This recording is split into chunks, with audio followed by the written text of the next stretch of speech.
ভাই বাংলাদেশে সবই সম্ভব ভাই। এটা হচ্ছে যে মেন কথা হচ্ছে যে যদি আপনি অপরচুনিটি থাকে তাহলে অবশ্যই ন্যাশনাল টিমে আবার খেলতে পারবেন। কারণ এখন আমি ইনশাল্লাহ সামনে আবার বিপিএল খেলবো, প্রিমিয়ার লিগ খেলবো।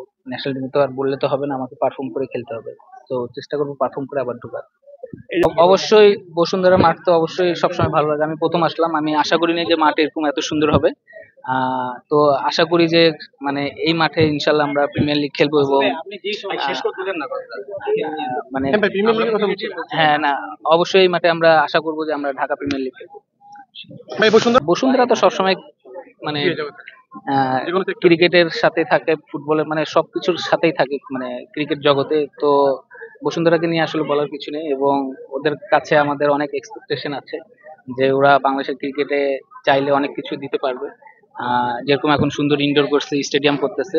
তো আশা করি যে এখান থেকে অনেক অনেক ভালো ভালো প্লেয়ার বের হয়ে আসবে। ভাই দেখেন, আমার কাছে যেটা মনে হয় সেটা হচ্ছে যে আপনি যদি ওইভাবে চিন্তা করেন, আমি বলবো যে আসলে তেমন কিছু বলার নাই, বাট লিটনকে আমি পার্সোনালি চিনি, অনেক কাছ থেকে দেখছি। বাট আমার কাছে যেটা মনে হয় যে ও ও যেটা আমার বলার আর কি, যে যদি ও কখনো মানে নিজের খেলাটা খেলে তাহলে ও খুব ভালো খেলে আর কি।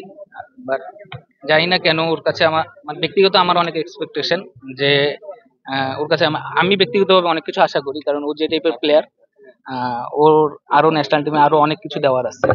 ভাই মিলন মেলা দেখলেন আজকে, কখনো কি ক্রিকেটারদের সাথে এরকম প্রকৃতিদের একটা ম্যাচ আমরা দেখতে পারবো বা কোনো টুর্নামেন্ট? জানি না ভাই, হইলে ভালো হবে, খারাপ হবে না। বাট এটা দিয়ে কি বলবো আর কি, যদি হয় তাহলে ভালো হবে। আশা করি কখনো হবে আর কি, মিডিয়া জগতে আর ক্রিকেটারদের নিয়ে করেছে। না, নেগেটিভ ভাবে নিবে না। শেখ মেহেদী অনেক ট্যালেন্টেড একটা প্লেয়ার।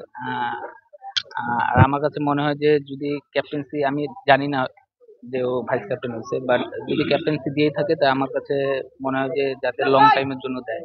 এমন না হয় যে একটা সিরিজ বা দুইটা সিরিজ পরে আবার চেঞ্জ করে। বাট আমার কাছে মনে হয় যদি সে লং টাইমের জন্য ক্যাপ্টেন্সি করে তাহলে ওর জন্য ভালো হবে, টিমের জন্য ভালো হবে। খেলা যে দল বিজয়ী হলো তাদের উদ্দেশ্যে কিছু বলতে চাই। বিজয় হয়েছে রাজভাইয়ের দল, যতটুকু আমি জানি। আর রাজভাইয়ের সাথে আমার খুব ভালো একটা রিলেশন আছে, সম্পর্ক আছে। তা অবশ্যই তাদেরকে কংগ্রেচুলেশন জানাবো এবং কি বলবো, ভালো লাগতেছে। কাউকে খেলা শিখিয়েছেন কিনা? না ভাই। ওকে, থ্যাংক ইউ ভাই, thank you so much, thank you.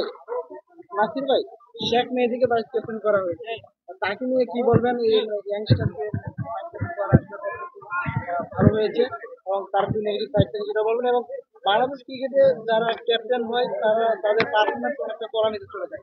Performance এমনিতেই আমার ভালো ছিল না, এই ক্যাপ্টেন্সি পাওয়াটা তার নেগেটিভ ভাবে নিয়ে যাবে। ক্রিকেটে অনেক ফ্যান আছে, এখনো সবাই চায় আপনি জাতীয় দলে খেলেন। আপনার কাছে কি মনে হচ্ছে, আপনি কি মানে কামব্যাক করতে পারবেন? দীর্ঘদিন আপনি বাংলাদেশ টিমে খেলছেন, আপনি যখন বাংলাদেশ টিমে খেলেছিলেন বাংলাদেশ টিমের লাইফটা অনেক ভালো ছিল, কিন্তু রিসেন্ট টাইমে বাংলাদেশের টিমের পারফরমেন্স এত বেশি ভালো না। আসলে ক্যাপ্টেন লিটন কুমার দাস, আপনার কি প্রত্যাশা রাখবেন?